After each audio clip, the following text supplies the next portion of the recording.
எங்களுடைய அன்புக்கும் மதிப்புக்கும் உரித்தான அருட்பணி சேவக் சாம் ஆல்ஃபிரட் அவருடைய நினைவையொட்டி அமெரிக்கன் இலங்கை மிஷன் திரு அவையினுடைய சமூக வலைத்தளத்தினூடாக இந்த நல்ல நாளில் வாழ்த்தி வரவேற்பதில் மகிழ்ச்சி அடைகின்றோம்.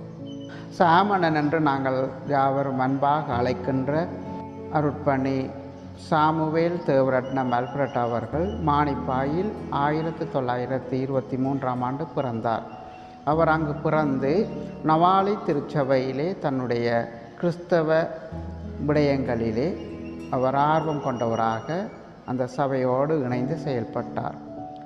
அவர் அங்கே இருந்து பருத்தித்துறையிலே இருக்கின்ற ஹார்ட்லி கல்லூரியிலே தன்னுடைய கல்வியை தொடர்ந்தார். கல்வியை தொடர்ந்ததன் பிறகு 1948ஆம் ஆண்டு ஆச்சிரம திருப்பணியிலே பெரியண்ணனோடு இணைந்து செயல்பட தன்னை முழுமையாக அர்ப்பணித்தார். 1948ஆம் ஆண்டு ஆச்சிரம திருப்பணியிலே இணைந்து கொண்ட சாமண்ணன் அதன் பிறகு தன்னுடைய இறையியல் கல்லூரிக்காக தமிழ்நாடு இறையியல் கல்லூரி, திருமறையூர் இறையியல் கல்லூரி, பெங்களூரு இறையியல் கல்லூரி போன்ற இறையியல் கல்லூரிகளிலே தன்னுடைய இறையியல் கல்வியை தொடர்ந்து விட்டு அவர் ஆச்சிரம திருப்பணியிலே வந்து இணைந்து சேவக்காக அபிஷேகம் பெற்று பெரியண்ணனோடு இணைந்து பணியாற்றினார்.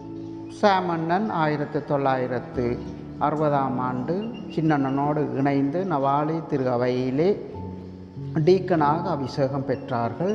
அதன் பிறகு 1961ஆம் ஆண்டு சாமண்ணன் மற்றும் சின்னண்ணன் ஆகியோர் வட்டுக்கோட்டை தென்னிந்திய திரு அவையிலே குருவாக அபிஷேகம் பெற்றார்கள். இப்பொழுது சாமண்ணன், சின்னண்ணன் மற்றும் பெரியண்ணன் ஆகிய மூவரும் முழு குருக்களாக ஆச்சிரமத்திலே இருந்து பணியாற்றி வந்தது ஒரு பொற்காலமாக, கடவுளுக்கு ஏற்ற காலமாக இருக்கின்றது. கடவுள் இவர்களை திருப்பணிக்காக அழைத்தார் என்று ஆச்சிரமத்து நண்பர்கள் கடவுளை துதித்த ஒரு காலமாக இருந்தது.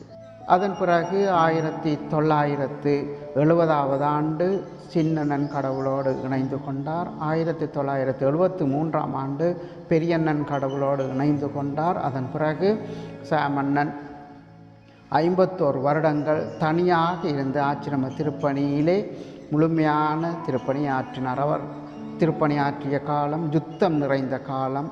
இந்த யுத்தம் நிறைந்த காலத்தில் கிரான் ஆச்சிரமத்தையும் ஜால ஆச்சிரமத்தையும் அவர் தனிமையாக இருந்து பார்க்க வேண்டிய ஒரு காலமாக இருந்தது. ஆனாலும் கடவுள் அழைத்தவர் உண்மையுள்ளவர், கடவுள் என்னை வழிநடாத்துகிறார் என்ற நம்பிக்கையோடு சிறப்பாக இந்த ஆச்சிரம திருப்பணிகள் 2 ஆச்சிரம திருப்பணிகளையும் எடுத்து செயல்படுத்தி வந்தார். அவருடைய காலத்திலே கிழக்கிலே ஏற்பட்ட யுத்த அனர்த்தம், சூறாவளி, வெள்ளப்பெருக்கு இவற்றிலே சாமணன் மக்களுக்கு அதிகமான தொண்டுகளை செய்தார்.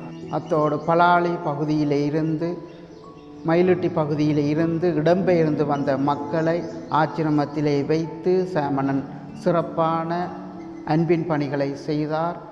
96ஆம் ஆண்டு கிழக்கு மாகாணத்திலே இடம்பெயர்ந்த மக்களோடு அன்பின் பணிகளை செய்து இவ்வாறு ஆச்சிரம திருப்பணியை மக்கள் மத்தியிலே செய்து சிறப்பான வழியாக செய்து வந்தார். சாமணன் கலாச்சார திருப்பணிகளை சிறப்பாக வரவேற்றார். கலாச்சாரத்தோடு, தமிழ் கலாச்சாரத்தோடு இணைந்து அன்பின் பணிகளை செய்தார். அந்த காலத்திலே சாமண்ணன் இசைக்கருவிகள், பாடல்கள் அனைத்தும் தமிழ் கலாச்சாரத்துக்கு ஏற்ற விதமாக ஆச்சிரமம் மக்கள் மத்தியிலே கொண்டு செல்ல வேண்டும் என்று உன்னிப்பாக தன்னுடைய திருப்பணிகளை ஆற்றினார்.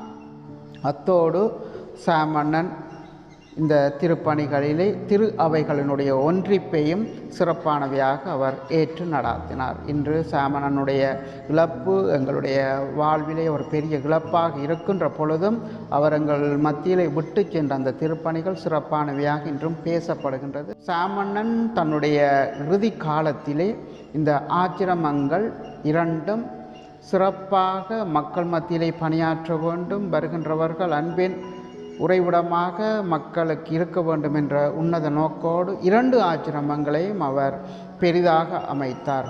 ஆச்சிரம சிற்றாலயங்களில் பெரிதாக அமைத்தார். ஆச்சிரமத்தில் இருக்கின்ற மண்டபங்களை அவர் பெரிதாக அமைத்தார். மக்கள் வந்து, அன்பர்கள் வந்து தங்குவதற்காக ஆச்சிரமத்திலே பல இல்லங்களை அமைத்தார். ஆகவே சாமண்ணனுடைய இந்த நல்ல நாளில் 27வது ஆண்டிலே நாம் கால் பதித்திருக்கின்றோம். 1999ஆம் ஆண்டு ஜனவரி மாதம் 26ஆம் திகதி ஆண்டவரோடு இணைந்து கொள்ளப்பட்டார்.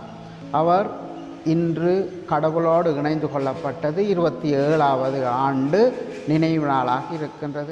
இந்த நல்ல நாளில் இந்த காணொளி ஊடாக அனைவரையும் சந்திப்பதை ஏற்று நாம் மகிழ்ச்சி அடைகின்றோம். கடவுள் அனைவரையும் ஆசீர்வதிப்பாராக. ஆமேன்.